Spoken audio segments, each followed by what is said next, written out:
Hi guys, welcome back to my channel.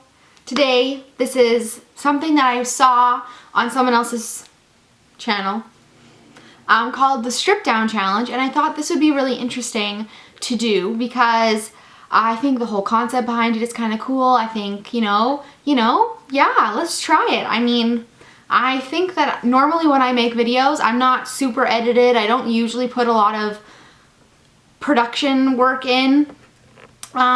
Oh, but right now this is a little high. Oh, is that better? I don't even know. But yeah, so normally I don't put a lot of whole work into production and editing and everything like that because I like my videos to be more unscripted, just real, me talking about whatever it is that I feel like talking about in that video. So I don't think this will be too difficult, but I want to talk about, how this came up, why I think it's important to talk about this, and as well as other people's videos that I watched who did this. I've only watched a few, but I wanted to talk about that as well. So from my understanding, which could be very wrong, but from my understanding, this video originated because of the girl, everyone knows her name but doesn't know how to pronounce, Asina O'Neil, who's absolutely drop-dead gorgeous, beautiful, talented, smart girl who kind of had a mental breakdown, I guess, on the internet. It was sort of a Britney Spears moment. Like, do you guys remember when Britney Spears shaved her head? That was what it felt like watching. It kind of felt like watching someone just kind of combust in front of us and just I don't know, it was kind of sad, to be honest. And I did watch her videos before all this stuff happened, and I did enjoy them because a vegan lifestyle to me, which is what I saw most of her videos as being, it's really interesting. I'm not necessarily vegan, but I don't eat eggs or dairy or anything like that, and I also don't eat some types of meat, so I just find it really interesting and fascinating, as well as her life somewhere that I've never been, very different from my life. So I liked watching her videos for those reasons, and obviously it didn't help that she was absolutely beautiful, just gorgeous. So when I watched her videos talking about how the internet is fake and everything like that, to me I was mostly just intrigued as to how affected someone could be by internet, by this fake thing that doesn't even really exist.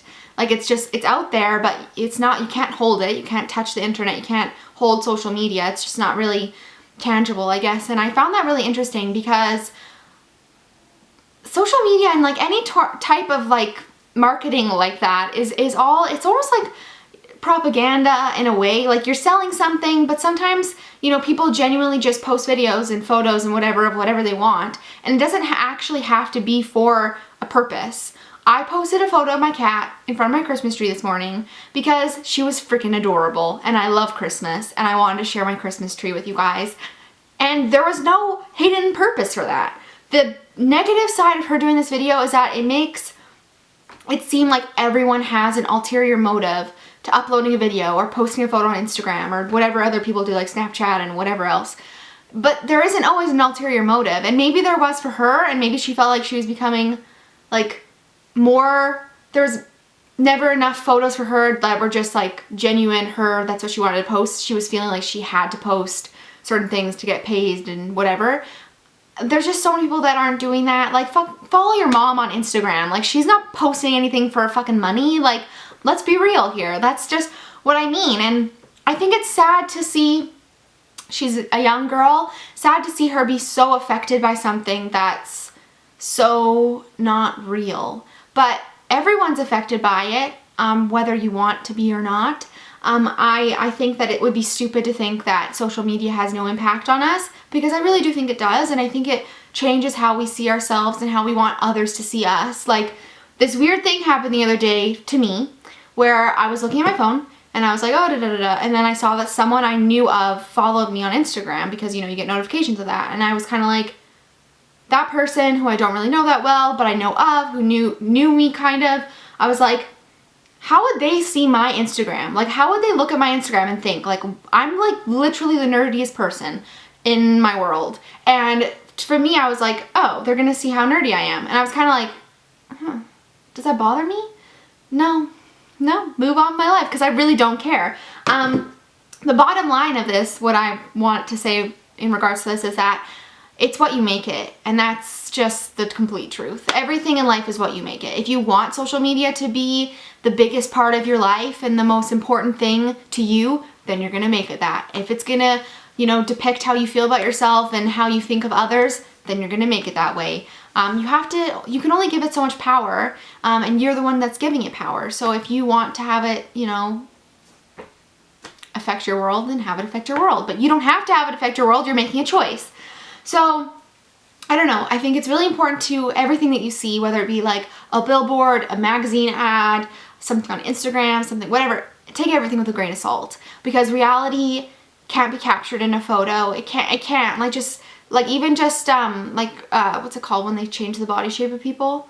Photoshop, stuff like that. Like, to me, that's just not reality. I don't look at an ad and think, oh my god, I want your body. I think, wow, that's really sad that they've completely altered that woman's body to be something so not even, like, normal. It's not even healthy. I don't want fucking, like, pencil arms. Like, you know what I mean? Why is it that that's what they have to do to make something look beautiful or something to sell? That's what's messed up, you guys. Let's talk about that for a second.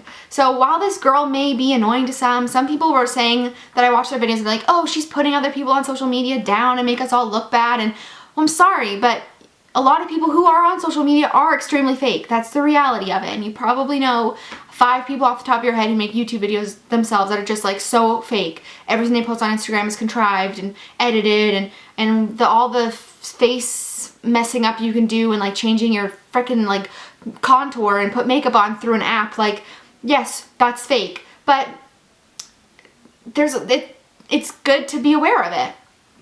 That's reality. That's what I think. I think it's really good to be aware of it. But that doesn't mean that it's bad. That doesn't mean that it has to be shunned. Like, social media should be shunned. I don't think that at all. I think that you just have to be aware of how it's not real. It's not quite reality. Like, I always feel like Instagram is my favorite. It's like absolutely my favorite. But I would not post a photo on Instagram that, I don't know, like, I feel like you don't post photos anywhere that are of hard times or sad times, or maybe you do, but I personally don't. I'm very private that way, but you also don't post like mundane life, everyday things that you do. Like, I don't like take a photo of myself peeling an orange and be like, peeled an orange today. It was beautiful, the sunset. No, like, nothing. I don't, because it's not important. But remember that everyone has those mundane things. Everyone takes shits and everyone goes pee. It's just the truth. And hopefully everyone brushes their teeth as well, because that would be really gross if they didn't. But that's what I mean. Like, everyone does these things. No one's like special. We're all on the same level. Why am I getting messages? Did I ask you to text me? No. So that's kind of how I feel about that. I think what she said in those videos, some of it I think was smart, and I think it was way beyond her times, and it showed how mature she was. Then other things I was kind of like, ooh, maybe stop. Like, maybe just don't promote a new website for yourself when you've just said you don't want to be on social media. Still social media, depending, like, it doesn't matter if it's YouTube, Twitter, whatever it is, you're still using the internet to have people follow you. So that's my opinion on that. I was surprised watching other people's videos who did this kind of stripped down challenge, how awkward people were in front of the camera. I don't really, like, I get that being in front of a camera is not everyone's cup of tea. Totally, I get that. But this is just the reality of my life. I sit here, I talk to a camera, I can converse with you guys through YouTube in ways I couldn't in any other form. Like, I just feel like this is a conversation I'm having specifically with you right now, and I would love to hear your thoughts on it. I don't just speak to speak. I don't just speak and like say whatever I feel and be like, this is my favorite thing and this is my that and look at this, and then like just leave the day and like close my laptop and walk away. Like, I literally go to my comments and reply to every single one of them because I'm having a conversation with you. Like, it's a two-way street. Everything I say, I expect people to have responses to. Whether you comment or not is another thing, and I don't really care. Like, I mean, I do care. I really want to see your guys' comments, obviously. That sounds kind of rude, but those people who comment, I want to have a conversation with, and I feel like I have a relationship with, whereas those people who maybe just watch and kind of think something in their heads at least have made you think, right? And I feel like whether you agree with me or not, it's a relationship that you formed regardless of whether you want it there or not. I will break you in half. So, I don't know. In my personal opinion, social media can be extremely damaging, but it is what you make it. If you take it and you let it control you and have it take over your life, yeah, of course it's going to be damaging. But if you use it in the most healthy way you can, which is in little doses, small doses of social media, where you're posting things that you genuinely like, things that are genuinely important to you, things that you think other people will maybe enjoy, I don't see anything wrong with it. But like I said, it's what you make it. So that is everything I have to say for this video. I hope you all enjoyed. Bye.